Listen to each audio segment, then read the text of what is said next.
امریکی ڈیموکریٹس نے اسرائیل کے جوہری پروگرام پر ابہام ختم کرنے کا مطالبہ کر دیا۔ 30 امریکی ایوان ڈیموکریٹس نے سیکرٹری خارجہ مارکو روبیو کو خط لکھ دیا۔ کہا کہ امریکہ ایران کے خلاف جنگ میں ایسے ملک کا ساتھ دے رہا ہے جس کے ممکنہ جوہری ہتھیاروں کے پروگرام کا امریکی حکومت سرکاری طور پر تسلیم کرنے سے انکار کرتی آئی ہے۔ سرکاری ابہام کی پالیسی مشرق وسطی میں عدم پھیلاؤ کو ناممکن بناتی ہے۔ امریکی ڈیموکریٹس نے کانگریس کو مکمل بریفنگ دینے کا مطالبہ کیا۔ آبنہ ہرمز ایک عالمی گزرگاہ ہے جسے کوئی بھی ملک کنٹرول نہیں کر سکتا۔ ایران کو چاہیے کہ وہ مذاکرات کی میز پر آئے۔ امریکی وزیر خارجہ مارکو روبیو کی وائٹ ہاؤس میں پریس کانفرنس۔ کہا آپریشن پروجیکٹ فریڈم لوگوں کو بچانے کے لیے کیا جا رہا ہے۔ امریکی افواج نے 7 ایرانی فاسٹ بورڈز کو تباہ کر دیا۔ آبنہ ہرمز میں 10 سویلین سیلرز بھی ہلاک ہوئے۔ امریکی فورسز کے لیے خطرہ بننے والے ڈرونز اور بورڈز کو نشانہ بنانے کا عمل جاری رہے گا۔ امریکی ناکہ بندی کے باعث ایران کو یومیہ تقریباً $50 کروڑ کا نقصان ہو رہا ہے۔ انہوں نے اعلان کیا کہ ایران کے خلاف آپریشن ایپک فیوری مکمل کر لیا گیا ہے۔ ایران کے ترجمان دفتر خارجہ نے متحدہ عرب امارات کے الزامات مسترد کر دیے۔ بیان جاری کہا کہ UAE کا امریکہ اور اسرائیل سے تعاون ناقابل قبول ہے۔ دفاعی کارروائی صرف امریکہ کے خلاف تھی۔ ابو ظہبی میں فوجی اڈے ایران کے خلاف اقدام تصور کیے جا رہے ہیں۔ ایران مخالف اقدامات پر بھرپور رد عمل دیا جائے گا۔ دوسری جانب ایران کے مرکزی خاتم الانبیاء ہیڈ کوارٹرز کے ترجمان نے کہا کہ ایران کی مسلح افواج نے متحدہ عرب امارات پر کوئی میزائل یا ڈرون حملے نہیں کیے۔ امارات سے ایران کے خلاف کارروائی کی گئی تو اس کا سخت جواب دیں گے۔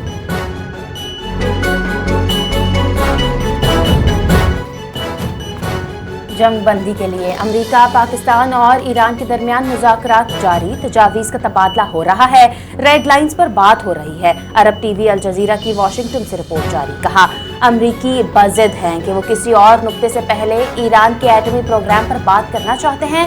ایرانی چاہتے ہیں پہلے ایرانی سمندروں کی ناکہ بندی ختم ہو۔ الجزیرہ کے مطابق واشنگٹن اور اسرائیل میں 2 سے 3 ہفتوں کی مختصر جنگ کی باتیں بھی گردش کر رہی ہیں۔ اگر ایران جوہری ہتھیار حاصل کرنے میں کامیاب ہو گیا تو دنیا خطرے میں پڑ جائے گی۔ نہ صرف مشرق وسطی محفوظ رہے گا اور نہ ہی اسرائیل بچ پائے گا۔ امریکی صدر ڈونلڈ ٹرمپ کی اوول آفس میں صحافیوں سے گفتگو۔ کہا کہ ایران کے پاس ایٹم بم ہوتا تو آج ہم یہاں نہ ہوتے۔ مشرق وسطی کے بعد یورپ اور امریکہ کی باری آتی۔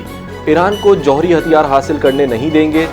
ہم نے B-2 بمبار طیاروں سے ایران کی جوہری صلاحیت کو تباہ کر دیا۔ ایران کے پاس اب کوئی چانس نہیں ہے۔ ٹرمپ نے ایک بار پھر دنیا کی 8 جنگیں رکوانے کا کریڈٹ لے لیا۔ بولے کہ پاکستان اور بھارت کی جنگ بھی رکوائی تھی۔ جنگیں رکوا کر میں نے ہزاروں قیمتی جانوں کو بچایا۔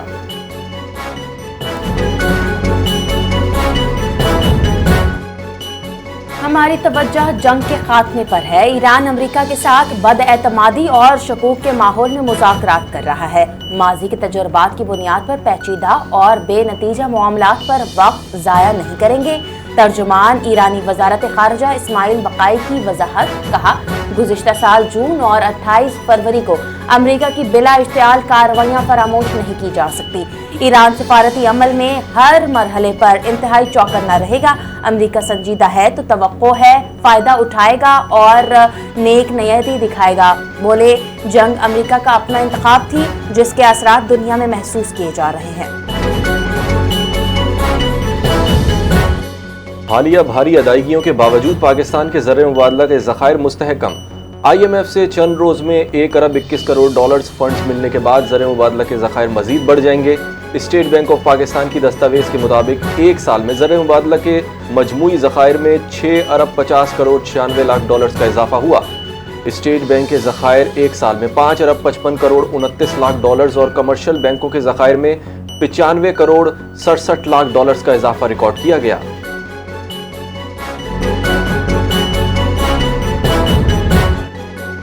مشکل حالات کے باوجود معیشت درست سمت میں گامزن ہے۔ ہمارا فوکس کرنٹ اکاؤنٹ پر ہے۔ دعا ہے امریکہ اور ایران کے درمیان تنازع جلد ختم ہو۔ وفاقی وزیر خزانہ محمد اورنگزیب کا تقریب سے خطاب۔ کہا ملکی معاشی ترقی کے لیے نجی شعبے کی شمولیت ہماری اولین ترجیح ہے۔ عالمی اداروں کے تعاون سے مالیاتی نظام کو مزید بہتر بنائیں گے۔ سول، ونڈ اور ہائیڈرو سے توانائی کا حصول جاری ہے۔ معاشی ترقی کے لیے کیپٹل مارکیٹ کا کردار اہم ہے۔ مارکائے حق کی کامیابی کو 1 سال مکمل، ملک بھر میں جشن فتح کی پروقار تقریبات کا سلسلہ جاری، وطن سے محبت اور قومی یکجہتی کا بھرپور اظہار۔ اسلامیہ کالج پشاور میں پاک فوج اور کالج کے درمیان دوستانہ کرکٹ میچ کا انعقاد، اساتذہ اور طلبہ کا بھرپور جوش و خروش، گراؤنڈ پاکستان زندہ باد کے نعروں سے گونج اٹھا۔ پشاور کے مختلف تعلیمی اداروں میں بھی جشن فتح کی رنگا رنگ تقریبات منعقد، ملک کی سلامتی اور استحکام کے لیے خصوصی دعائیں۔ طلبہ نے مارکائے حق کی کامیابی پر پاک فوج کو زبردست خراج تحسین پیش کیا۔ مارکہ حق اور آپریشن بنیاد مرصوص کو 1 سال مکمل، دنیا بھر میں مقیم پاکستانیوں کا اپنے وطن سے والہانہ محبت اور تجدید وفا کا اظہار۔ اوورسیز پاکستانیوں کا کہنا ہے دشمن کی کوئی بھی چال، فریب یا دھوکہ دہی پاکستان کو نقصان نہیں پہنچا سکتی۔ ہم دور ہیں مگر دل پاکستان کے ساتھ دھڑکتے ہیں، دنیا میں کہیں بھی ہوں پہچان صرف پاکستان ہے، پاکستانی قوم متحد اور ناقابل شکست ہے۔ کتاب مارکائے حق قومی تاریخ کی جامع دستاویز قرار، قربانی، عزم اور استقامت کی بصری عکاسی، پاکستان کی خود مختاری اور جدوجہد کو نمایاں انداز میں پیش کیا گیا، تاریخی لمحات کو تصویری اور دستاویزی شکل میں محفوظ کیا گیا۔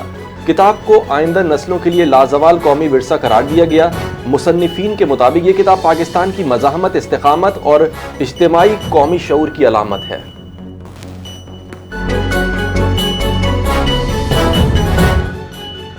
مارکہ حق کو 1 سال مکمل ہونے پر شوبز شخصیات کی جانب سے پاک فوج کے کردار کو زبردست انداز میں خراج تحسین، ملکی دفاع اور امن میں فوج کے کردار کا اعتراف۔ مختلف فنکاروں اور شوبز سے وابستہ شخصیات نے اپنے بیانات میں کہا ملکی دفاع، استحکام اور امن کے قیام کے لیے پاک فوج کی پیشہ ورانہ صلاحیتیں اور قربانیاں قابل فخر ہیں۔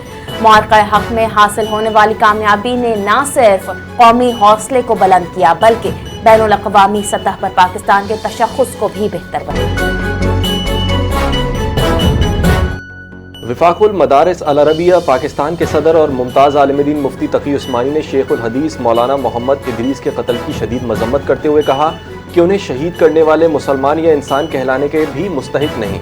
مولانا ادریس شہادت کے عظیم مرتبے پر فائز ہو گئے، قوم ایک قیمتی علمی و دینی اثاثے سے محروم ہو گئی ہے۔ پاکستانیوں کی اکثریت امریکہ ایران ثالثی کی کوششوں میں عسکری اور سیاسی قیادت کے کردار کی موت طرف۔ افسوس، پاکستان نے نیا سروے جاری کر دیا۔ سروے کے مطابق 55% عوام فیلڈ مارشل سید عاصم منیر کے حامی، 38% شہباز شریف کے موت طرف، 45% نے ثالثی کو پاکستان کی بڑی سفارتی کامیابی قرار دیا، 37% کے مطابق پاکستان کا عالمی تشخص بہتر ہوا۔ ثالثی کی حمایت میں چین سر فہرست، ترکی دوسرے نمبر پر، جبکہ 31% نے سعودی عرب اور 24% نے روس کا نام لیا۔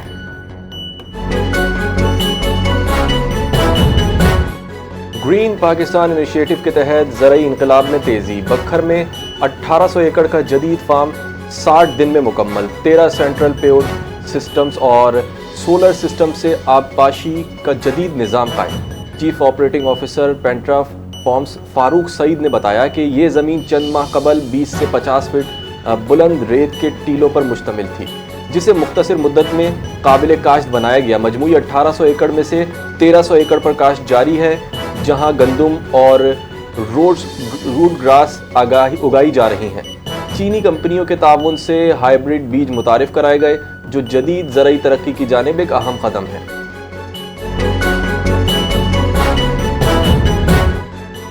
امریکی صدر ڈونلڈ ٹرمپ کی تنقید کے بعد کیتھولک مسیحیوں کے مذہبی پیشوا پوپ لیو کا رد عمل سامنے آیا۔ کہا وہ امن کے بارے میں گفتگو کر کے مسیحیت کے پیغام کو عام کرنا چاہتے ہیں، لیکن لوگ ان پر تنقید کے لیے آزاد ہیں۔ مقصد انجیل اور امن کی تبلیغ ہے۔ اگر انجیل کی تبلیغ پر کوئی مجھ پر تنقید کرنا چاہتا ہے تو مجھے امید ہے کہ میری بات بھی سنی جائے گی۔ اور grand slam tennis tournament French Open میں کھلاڑیوں اور انتظامیہ کے درمیان انعامی رقم پر تنازع، ویمنز کھلاڑیوں نے ایونٹ کا بائیکاٹ کی دھمکی دے دی، کھلاڑیوں کو آمدن کا 15% سے کم حصہ ملنے پر اعتراض۔ ویمن ٹینس پلیئر ایرینا کا کہنا ہے کہ اگر فرینچ اوپن کی انعامی رقم نہ بڑھائی گئی تو کھلاڑی ایونٹ کا بائیکاٹ کریں گے۔